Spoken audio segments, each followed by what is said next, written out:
Salut tout le monde, c'est Flo et aujourd'hui je vais vous présenter une vidéo tuto sur Pepakura Designer.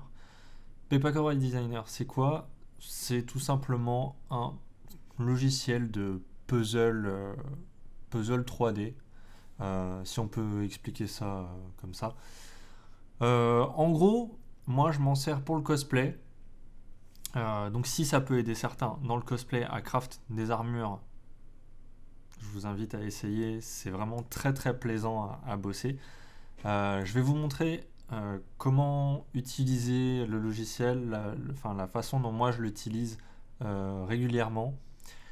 Tout d'abord, il va vous falloir un fichier en point objet. Sans fichier point objet, vous ne pourrez rien faire. Ceci dit, si vous avez un fichier 3D qui est en point STL ou autre, vous le foutez sous Blender, vous l'exportez, vous le remettez en point objet. Il n'y a rien de complexe là-dessus. D'autant plus que moi je passe souvent par Blender, donc justement pour les mettre en point objet, puisqu'il y a certaines retouches à faire sur certaines armures. Malheureusement je n'ai pas fait ici, je crois. Par exemple creuser ici pour enlever la partie Pepakura, donc pour creuser on va dire le casque, puisque là du coup il ne sera pas vide. Mais sur Pepakura je vais virer toute cette partie là et ça va creuser directement.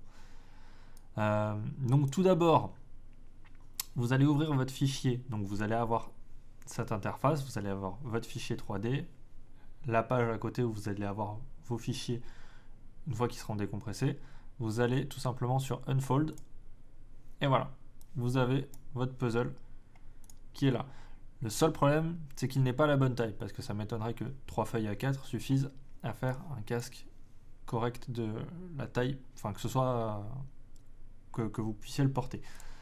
Donc tout d'abord, ce que nous allons faire, c'est que là, le fichier est en version papier, c'est-à-dire que quand vous allez l'imprimer, vous voyez, vous avez des bordures. Ici, vous avez des bordures. C'est pour la version papier. Si vous souhaitez le faire en résine, fibre de verre, etc., passer sur cette méthode-là, vous pouvez le faire, même si elle est très coûteuse. Maintenant, je vais vous montrer comment passer sur de la mousse. C'est très très simple. Vous allez dans cette option, Edit Flaps, vous allez sur Shape, ici, là vous mettez 0, et vous faites To All. Tac, vous pouvez fermer, et vous voyez, je n'ai plus aucune bordure nulle part. Là, votre fichier est prêt pour de la mousse. Maintenant, la seule chose qui reste à faire, c'est à le mettre à la bonne taille pour pouvoir retravailler la pièce derrière. Parce que là, vous n'allez pas imprimer le fichier et avoir des pièces un peu comme ça séparées. Il va falloir en regrouper, etc. Donc tout d'abord, ce qu'il faut faire, c'est utiliser les options. Donc, les options. Faites bien attention d'avoir votre curseur de souris sur la partie feuille. Donc déjà, première option, Select and Move. Tout simplement, l'option basique. Voilà, vous pouvez balader vos pièces. Celles qui vous sont inutiles, vous les mettez là. Si elles sont en dehors des feuilles, elles ne seront pas imprimées. C'est-à-dire que par exemple, si je la mets là, elle ne sera pas imprimée. Et vous voyez que plus vous allez décaler, plus ça va ajouter des feuilles. Donc après, vous pouvez les replacer n'importe où. Et avec le petit truc vert, hop, vous pouvez la retourner. Donc ça, c'est en général très pratique pour faire des économies de feuilles quand les pièces seront agrandies, pour pouvoir les positionner et faire un maximum d'économies de feuilles. Parce que vous allez voir, ça va partir très très vite. La deuxième option, Rotate, bon, je pense pas que vous en aurez besoin, puis étant donné qu'on peut le faire avec Select and Move. L'option la plus importante, Join Edition, tac.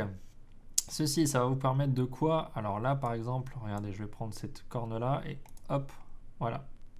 Tout simplement, ça va vous servir à coller et décoller. Alors là, vert, je décolle, et vous voyez que là, il y a une flèche en rouge. Ça vous indique vers quelle face ça va se coller. Par exemple, si je prends cette face-là, je vais vers celle-là, hop, et ça les colle ensemble, tout simplement. Edit Flap, j'utilise jamais, un peu de texte non plus. Tac, tac. Et celle-ci va vous être très importante aussi. Measure distance between 2 points. Ça va vous permettre donc de calculer, pardon, de calculer au niveau de la taille l'écart entre 2 points, de mesurer l'écart entre 2 points. Ce que nous allons faire pour pouvoir porter notre casque. Donc moi ce que je fais en général c'est que je mesure d'un point, donc j'essaye de prendre les extrémités ici.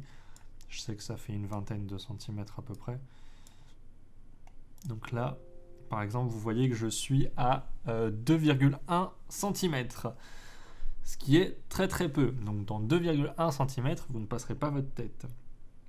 Donc qu'est-ce qu'il vous reste à faire? Vous avez deux options de raccourci. Dans le menu 2D, vous avez Change Scale. Donc soit vous l'augmentez de 10%, soit vous le baissez de 10%, soit vous avez un menu pour pouvoir plus ou moins agencer le truc. J'utilise pas cette méthode-là. J'utilise vraiment pas cette méthode-là. Moi, je m'approche généralement, enfin, j'utilise les raccourcis. Donc là, CTRL L et CTRL J. Je me base uniquement sur ces raccourcis-là jusqu'à ce que j'arrive à la taille dont j'ai besoin. Donc là, il me faut une vingtaine de centimètres, donc il faut l'augmenter de 100%, je crois, si je vous dis pas de bêtises. Et là, vous allez voir qu'à droite, au niveau de la taille des pièces, ça va grandir. Vous voyez? Et donc là, je reprends d'ici à ici, par exemple. Voilà, je suis à 4,5, donc il faut que je monte encore. Ouais, j'ai encore de la marge. J'y suis presque.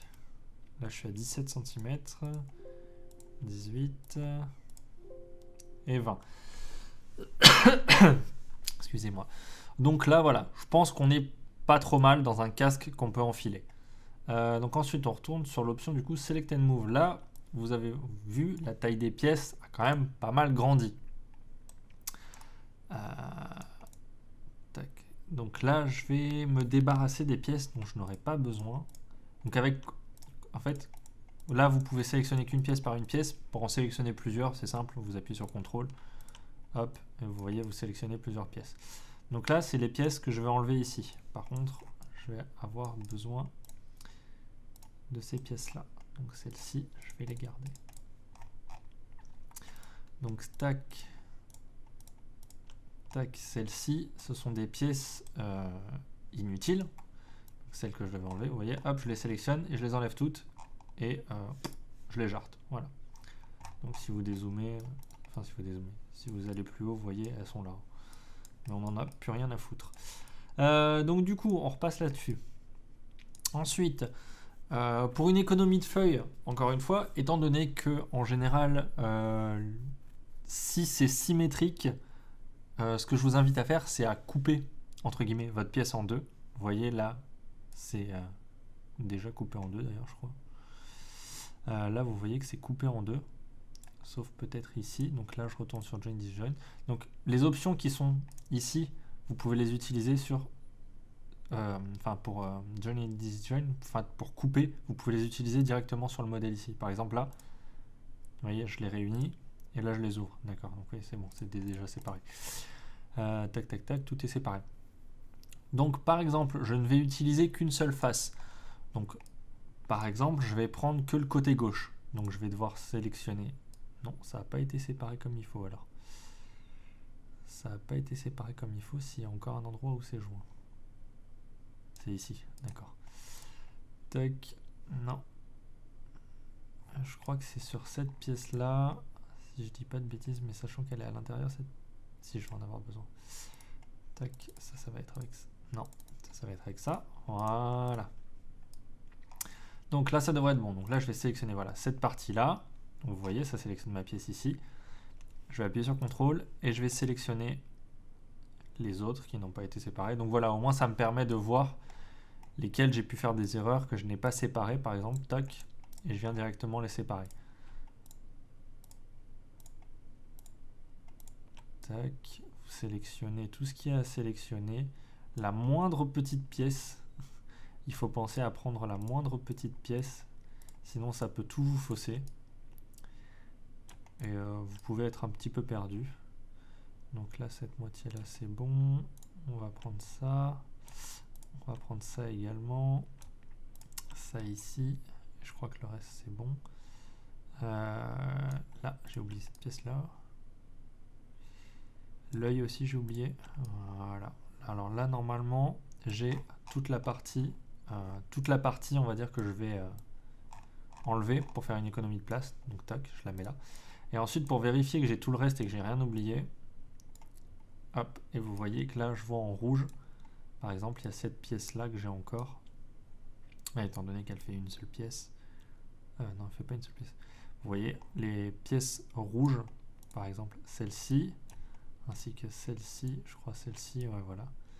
Hop, je les ai oubliés, donc du coup ça me permet de les reprendre et de les enlever, de revérifier. Il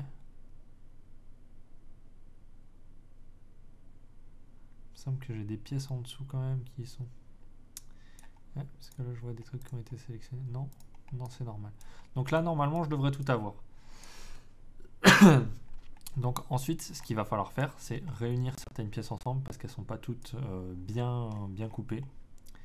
Donc par exemple nous allons prendre ceci qui est l'arrière de ça, avec ceci, avec ceci. Donc là nous avons déjà une oreille. Donc je vais essayer de les regrouper. Tac. Tac. Donc là vous voyez c'est pas très compliqué, on peut laisser les pièces ensemble ici. Étant donné l'écart qu'il y a quand vous allez l'imprimer, vous ne serez pas obligé de couper ici. Alors qu'ici par contre l'écart est beaucoup trop grand, il faudra le couper et puis le coller ensemble. Puis pour que ça donne le bon effet aussi. Là par exemple la pièce ne me convient pas. Je vais la réajuster. Voilà, comme ça elle me plaît plus déjà. Après je pense pas pouvoir faire rentrer la totalité de cette pièce sur une feuille. Donc je vais la séparer quand même, puisqu'il faudra peut-être que je la sépare encore après. Donc une fois, j'y vais petit à petit. Une fois que j'ai par exemple fini ma première oreille, je vais passer sur les autres cornes. Je vais vous faire une petite avance rapide et on se retrouve quand j'en ai fini.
Et nous revoilà du coup avec notre patron complet de toute la partie gauche. Alors comme vous avez pu le voir, j'ai retiré l'œil et j'avais quelques pièces encore qui étaient de l'autre côté que je viens d'enlever.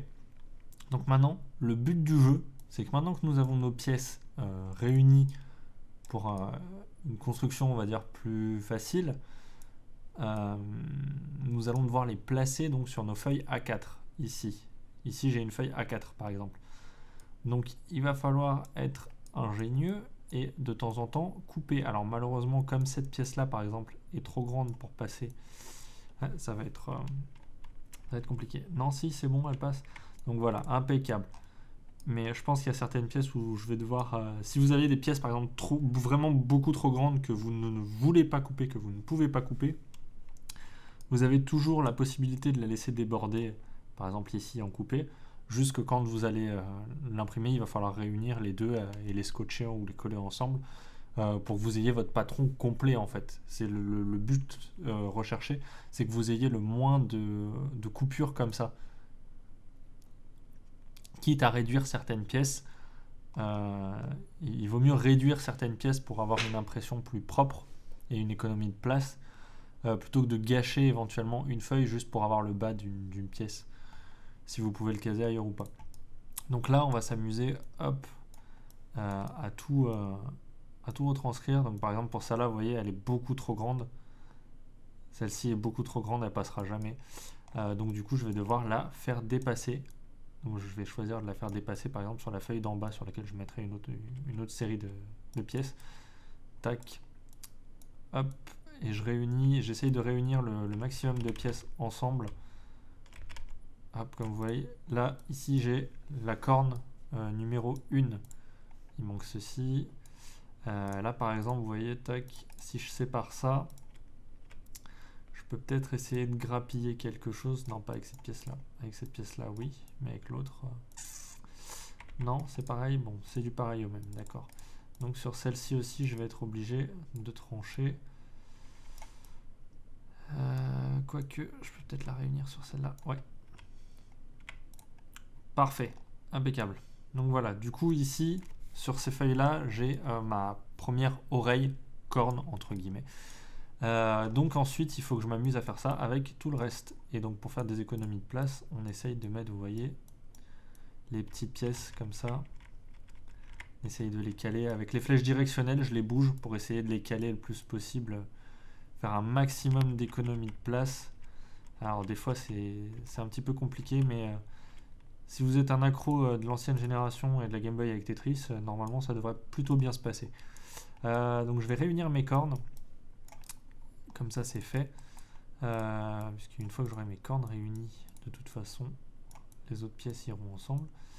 Là par exemple je vais les séparer pour plus de facilité. Vous voyez, il vaut mieux séparer les pièces pour pouvoir les réunir. De toute façon après vous allez les reporter sur la mousse et les réunir ensemble. Donc ça sera beaucoup plus facile pour vous de faire cette méthode-là plutôt que de dépenser des feuilles. Faites plutôt des économies de feuilles parce que ça vous sera utile si vous utilisez cette méthode-là. Les feuilles seront votre ressource la plus précieuse. Pas juste, mais elle passe. Tac, ensuite j'avais celle-ci. Pareil, je vais devoir les séparer.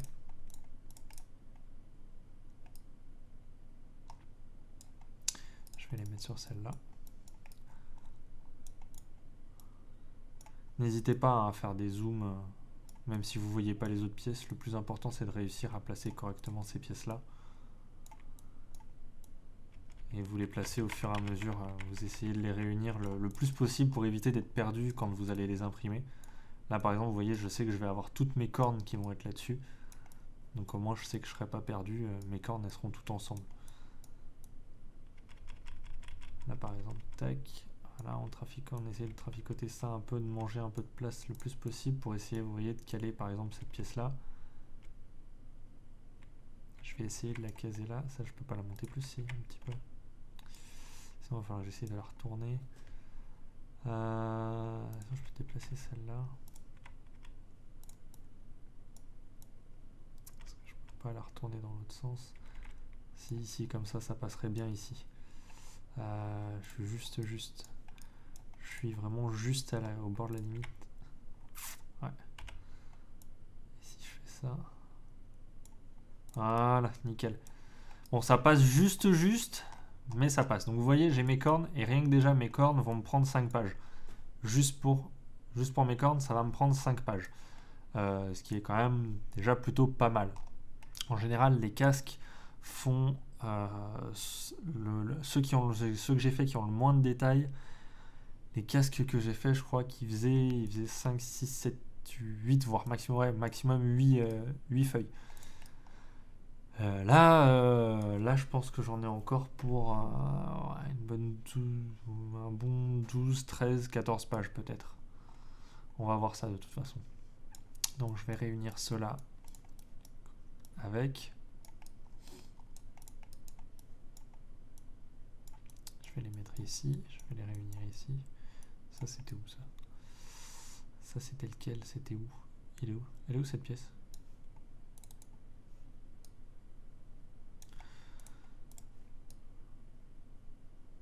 Ah, elle est là. Donc non, ça va avec ça.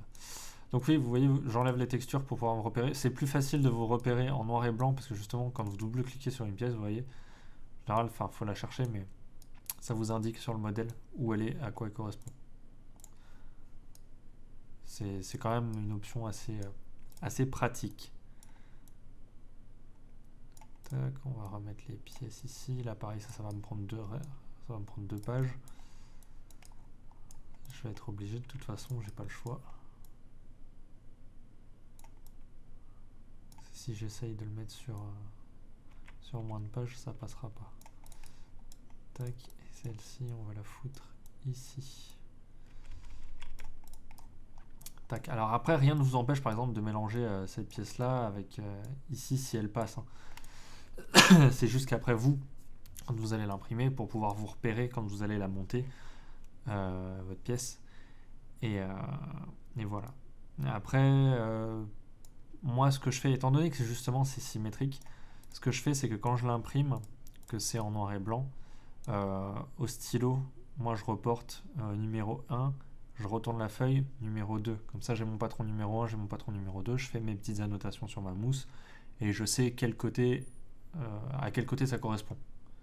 Ça, c'est une petite astuce si jamais vous voulez vous repérer. Ce sera beaucoup plus simple.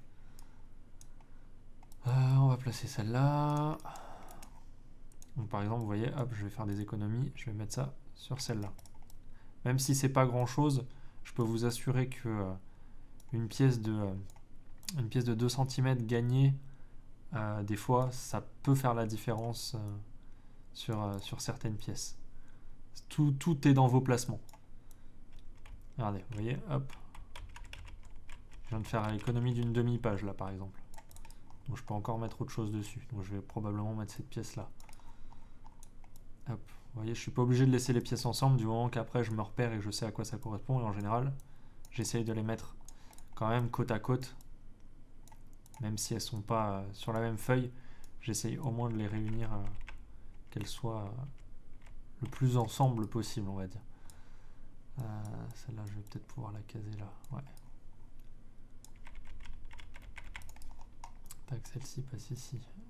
Celle-ci, je vais devoir la mettre de toute façon sur une nouvelle feuille. J'ai pas le choix.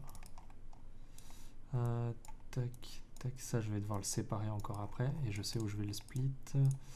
Ça, il faut le séparer ici.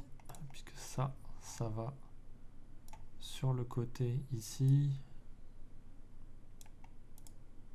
Ah, j'ai un bout ici. Encore dessus. Ah, j'ai encore un bout dessus. J'ai ce bout là. Voilà. On va faire plus simple.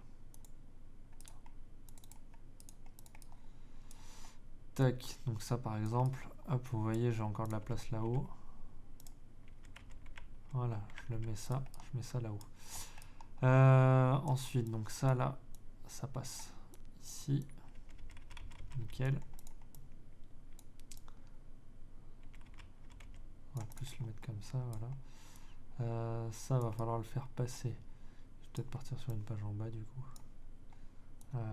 Non, vu la longueur des trucs. Vu la longueur de ça, de toute façon ça va m'empiéter sur 2 pages. Tac. Ou est-ce que je peux pas le mettre en long? Si, je vais le mettre en long sur cette page. Tac.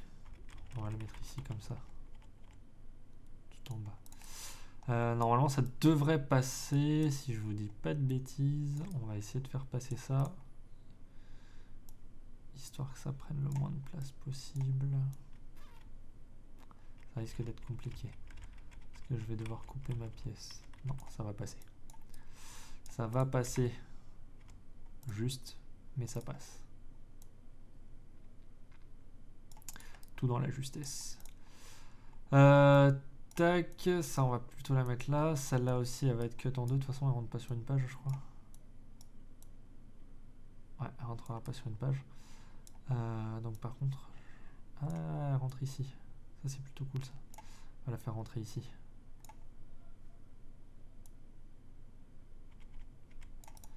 Tac, et comme ça je fais... Ah c'est con, je peux pas faire rentrer celle-là ici. J'aurais pu grappiller de l'économie ailleurs. Donc hop, hop, on va placer ça comme ça. Et voilà. Grosso merdo, j'ai mon patron pour mon casque Zinogre qui est enfin prêt. Je peux l'imprimer là si je veux et commencer à le craft. Donc en gros, voilà comment j'utilise Pepakura moi dans le cosplay. Donc après, je vais avoir mon casque en mousse qui va sortir. Mes patrons qui vont sortir pour la mousse, je les découpe, je les applique sur la mousse et je les colle ensemble et hop, emballé, c'est pesé. Il n'y aura plus que les détails à faire. Ce sera juste ma base, c'est-à-dire que par exemple, ici vous voyez, il y a des nuances d'écailles, etc. Il y a des détails. Je vais rajouter donc les détails après moi par-dessus avec de la mousse pour que ce soit beaucoup plus beau, beaucoup plus propre. Les épaisseurs, etc. Tout ce qui est de détails. Mais au moins, j'ai une base propre qui correspond, qui a la bonne taille, qui correspond à ce que je veux. Pas avec une oreille trop grande, une oreille trop petite, avec par exemple avec le cou trop long ou avec une corne trop longue. Là non, vraiment tout est à la bonne taille, impeccable. Donc j'ai plus qu'à construire mon casque. Eh bien j'espère que ce tuto vous aura plu. Si vous avez des questions, n'hésitez pas, je vais essayer d'y répondre comme je peux. Je suis pas non plus un expert sur Pepakura, ça fait 2 ans que je l'utilise, ça fait que très récemment que j'ai appris certaines choses encore dessus. Je pense que je vais encore en apprendre au fur et à mesure que je crafte avec. Mais voilà, n'hésitez pas à explorer les options aussi. Et sachez que par contre, vous pouvez utiliser donc Pepakura Designer ou Pepakura Viewer. Mais si vous n'avez pas acheté de clé ou si vous n'avez pas de clé CD, etc., si vous n'avez pas enregistré votre produit, vous ne pourrez pas enregistrer ce que vous avez fait. C'est-à-dire qu'une fois que vous avez fini votre craft, là par exemple, si je ferme, moi ça va me demander, je vais l'enregistrer. Mais si vous le fermez, que vous n'avez pas enregistré le produit, etc., que vous n'avez pas de clé produit, ça ne sauvegardera pas ce que vous avez fait. Donc je vous invite soit à laisser votre ordinateur tourner, soit à chercher de manière peu scrupuleuse une clé sur votre ami Google, que vous trouverez je pense assez facilement. Parce que ce logiciel vous aidera vraiment énormément dans le cosplay si vous souhaitez faire des armures. Depuis que j'ai commencé le cosplay, j'ai toujours voulu faire des armures et je trouve que même mes props, etc. sont beaucoup plus propres depuis que j'utilise Pepakura. Donc n'hésitez pas. Si vous voulez vous lancer, je vous invite à télécharger ce logiciel, à choper les pièces 3D de ce que vous voulez faire. Il y a énormément de boutiques Etsy par exemple pour certaines pièces 3D qui ne sont pas gratuites, mais vous avez beaucoup de sites gratuits où vous avez des pièces. Vous avez un site Papercraft, je crois, qui réunit plusieurs pièces 3D pour Pepakura, mais du coup vous pouvez utiliser dans le cosplay, par exemple si c'est une armure d'Iron Man ou autre, un masque, etc. J'ai déjà vu pas mal de choses. Vous avez des forums, notamment je pense à The RPF, si je vous dis pas de bêtises. Je sais qu'il y a un topic avec une section avec des fichiers spécial mousse qui sont gratuits, notamment des armures d'Iron Man, je crois qu'il y a des armures de Power Rangers, Il y a quand même pas mal de trucs, il y a pas mal d'endroits où vous pouvez trouver des bibliothèques déjà prêtes de Pepakura. Donc avec les fichiers mousse déjà prêts, vous n'avez plus qu'à imprimer. Et après, si vous voulez faire les vôtres, vous avez Thingiverse, vous avez tous les sites de modèles 3D gratuits. Après, si vous avez par exemple un personnage entier, il va falloir le retravailler sur Blender. Moi, c'est ce que je fais par exemple. Je prends mon Genji et je sépare pièce par pièce. C'est-à-dire que par exemple, je supprime tout le corps, je garde juste le casque, je l'enregistre pour pouvoir en point objet pour pouvoir l'avoir, le travailler après sur Pepakura. J'enlève, après je reviens en arrière, j'enlève le bras, enfin je garde juste le bras, j'enlève tout le reste du corps et je peux garder que le bras et après je les travaille sur Pepakura, etc. etc. Mais du coup voilà, j'espère que ce tuto vous aura plu, qui vous servira et qui vous permettra de vous lancer dans des armures et permettra aussi de vous améliorer du coup, puisque moi notamment j'ai beaucoup d'entraînement encore à faire sur la peinture surtout et à cacher aussi les jointures. L'inconvénient de Pepakura, c'est ça, c'est les jointures. C'est pas forcément très très propre. Sur certaines photos, ça ne se voit pas. Ça dépend. Avec la peinture aussi, des fois, ça ne se voit pas. Il faut les poncer, il faut bien les retravailler. Il y a quand même beaucoup de travail derrière Pepakura. C'est pas juste, voilà, j'ai mon modèle 3D, j'imprime, pouf, mon patron il est sorti, blabla, et allez hop, je le monte et tout est fait, quoi. Il y a beaucoup de travail de précision, il y a du ponçage, il y a beaucoup de peinture, il y a beaucoup de détails à faire. Il y a quand même du travail. Donc, je fais aussi cette vidéo pour apporter donc la possibilité à plusieurs personnes de faire des armures, mais notamment pour les personnes qui critiquent Pepakura, puisque j'ai déjà eu l'occasion d'avoir ça.